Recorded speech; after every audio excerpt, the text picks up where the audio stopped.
नमस्कार मित्रों, कैसे हैं आप। उम्मीद करता हूं कि आप बहुत अच्छे होंगे। तो चलिए, मन संचालन विधा से जुड़ी हुई इस श्रृंखला की ये अगली वीडियो आपके समक्ष प्रस्तुत है। और अगर आप इस विषय में कुछ थोड़ा भी इंटरेस्ट रखते हैं और आपकी इच्छा है कि कुशल मन संचालक के रूप में आप जाने जाएं, तो कॉपी पेन निकाल कर कुछ पॉइंट्स जिन पर हम आज डिस्कस करेंगे, जिनको हम आज रेखांकित करेंगे, उनको नोट करेंगे, तो कहीं ना कहीं यह आपके जीवन में ये आपके लिए बहुत ही सहायक सिद्ध होगी, ऐसा मेरा विश्वास है।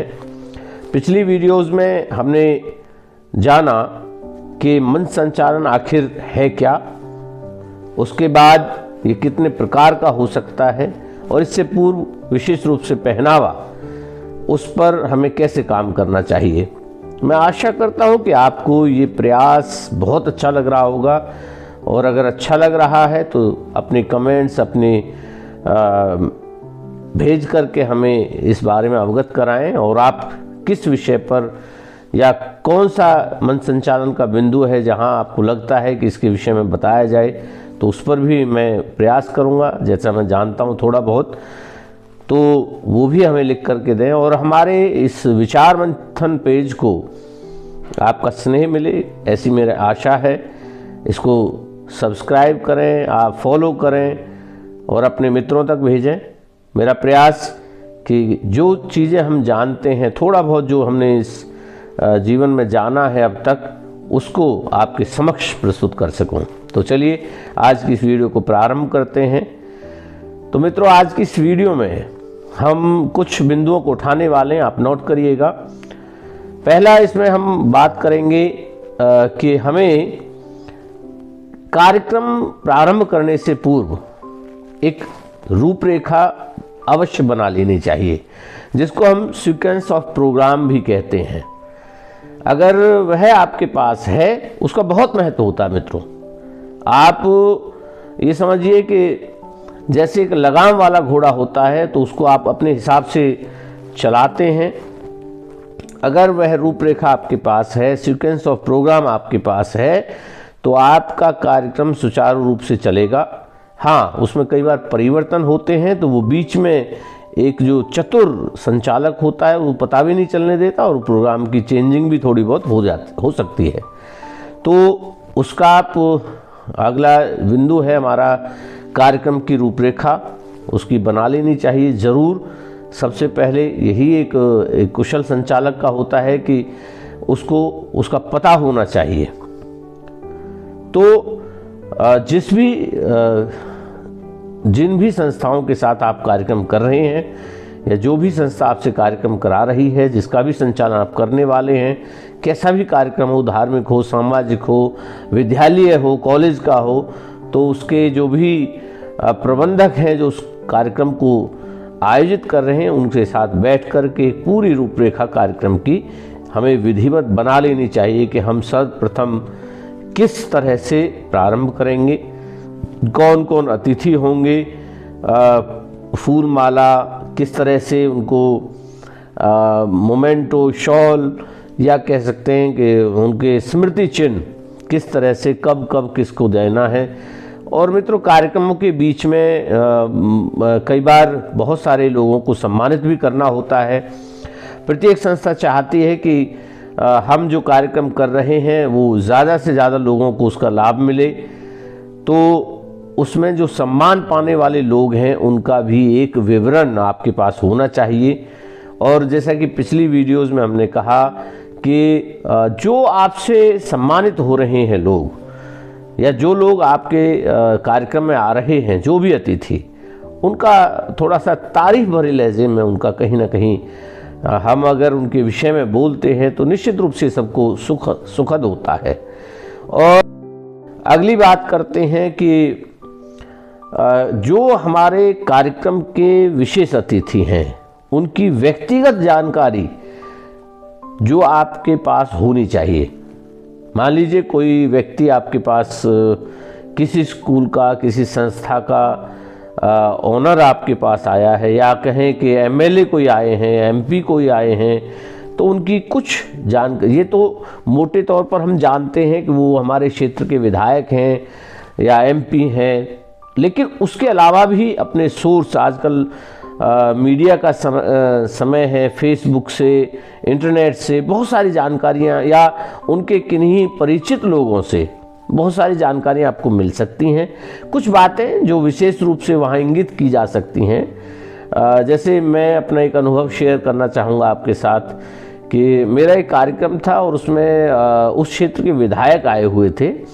उनका नाम था जो भी कुछ रहा, लेकिन उनके नाम के पूर्व मास्टर लगा हुआ था। तो मैंने अपने सोर्सों से पता किया कि आखिर इनके नाम के पीछे मास्टर क्यों हैं, और जब मैंने उनको थोड़ा सा सर्च किया, उनके विषय में जानकारी प्राप्त की, तो पता चला कि वो किसी समय में प्रोफेसर रहे हैं, अध्यापक रहे हैं। तो फिर उनके विषय में थोड़ी बहुत और जानकारी जो है जुटाई, और जब मैंने उस बात को विशेष रूप से रेखांकित किया मंच पर, तो सच मानिएगा उस व्यक्ति का चेहरा एकदम खिल उठा कि देखो, मतलब निश्चित रूप से एक प्रभाव पड़ता है कि कोई व्यक्ति कितनी रूप से आपको संबोधित कर रहा है, वह आपके विषय में कितनी जानकारियां प्राप्त करके वो सबको बता रहा है। तो कहीं ना कहीं हर व्यक्ति जो भी आता है कार्यक्रम में, या जो भी विशिष्ट या विशेष या मुख्य अतिथिगण जो भी होते हैं, तो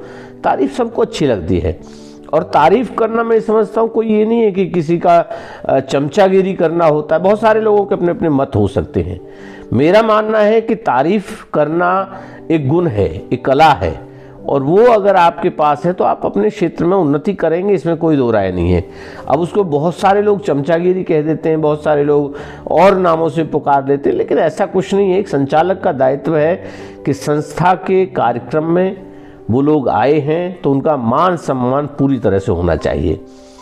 अगली बात हम करें कि जब आप कार्यक्रम को सुचारू रूप से व्यक्तिगत, मतलब अच्छे फ्लो में कार्यक्रम आपका चल रहा है, तो बीच बीच में कार्यक्रम से जुड़े हुए कुछ मुक्तक, कुछ शेरो शायरी, कुछ कवितांश, हजारों करोड़ों हमारे देश में शायर हैं, लेखक हैं, कवि हैं, उनके उद्धरण कुछ आप वहाँ अगर कार्यक्रम के साथ साथ प्रस्तुत करते हैं तो निश्चित रूप से उस कार्यक्रम को 4 चांद लग जाते हैं और वह कार्यक्रम बहुत मनभावन बन जाता है। मैंने व्यक्तिगत रूप से अनुभव किया है, कई बार लोगों के कमेंट्स भी आते हैं और वो अच्छे भी लगते हैं।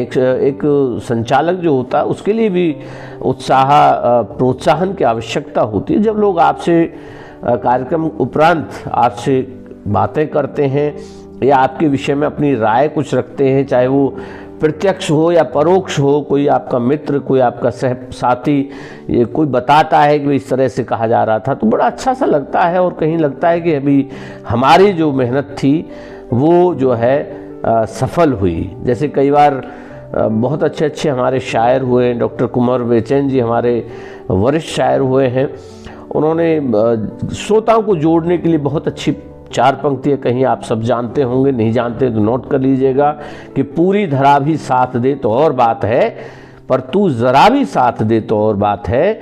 यूँ तो चलने को एक पाँव से भी चल रहे हैं लोग, पर दूसरा भी साथ दे तो और बात है।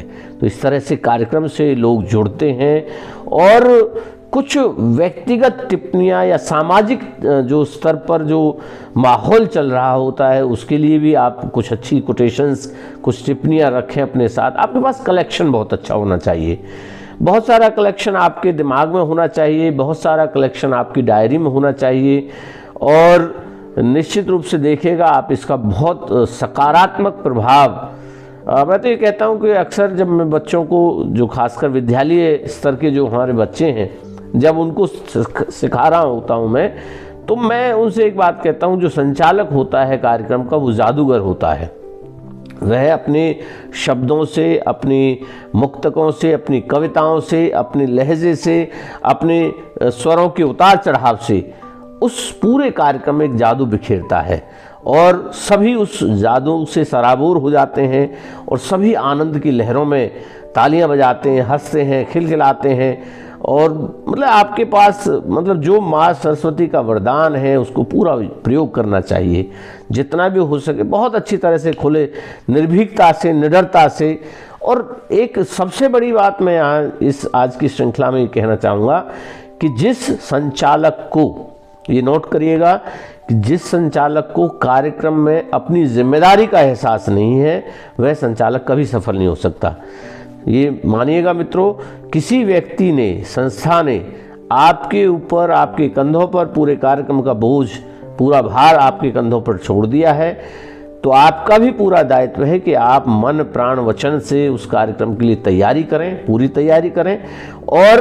और उसमें जब आप ईश्वर का नाम लेकर उस कार्यक्रम का संचालन शुरू करते हैं, प्रारंभ करते हैं, तो कहीं ना कहीं उस कार्यक्रम को बहुत ऊंचाई तक ले जाते हैं। हमारे वरिष्ठ कवि दिनेश रघुवंशी जी ने कहा कि करने वाली तो माँ सरस्वती हैं, लेकिन कहीं ना कहीं उसका प्रभाव सभी पर पहुंचता है।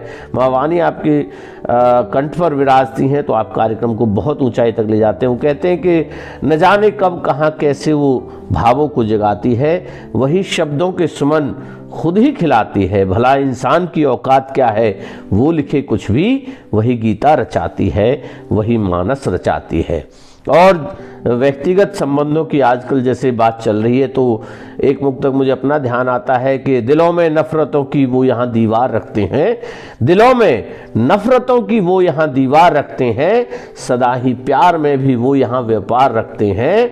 जहाँ में आजकल ऐसे भी, जहाँ में आजकल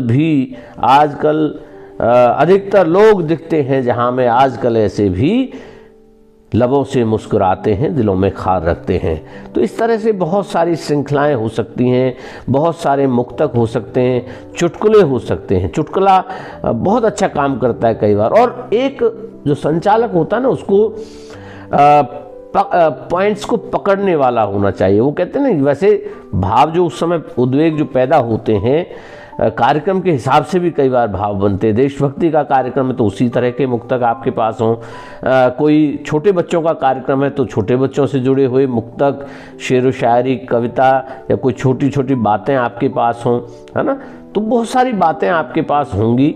तो कहीं ना कहीं आप लोगों को प्रभावित करने में सफल होंगे, कार्यक्रम सफल होगा, आपके जो आयोजक हैं उनके चेहरे पर प्रसन्नता होगी, तो सच मानिएगा आपके मन को भी बहुत सुकून मिलेगा। ऐसा मेरा व्यक्तिगत अनुभव है। और इस कार्यक्रम में आप सफल हों, इस संचालन में आप सफल हों, इसी कामना के साथ अगली वीडियो में फिर मिलता हूँ। बहुत बहुत शुभकामनाएं। नमस्कार।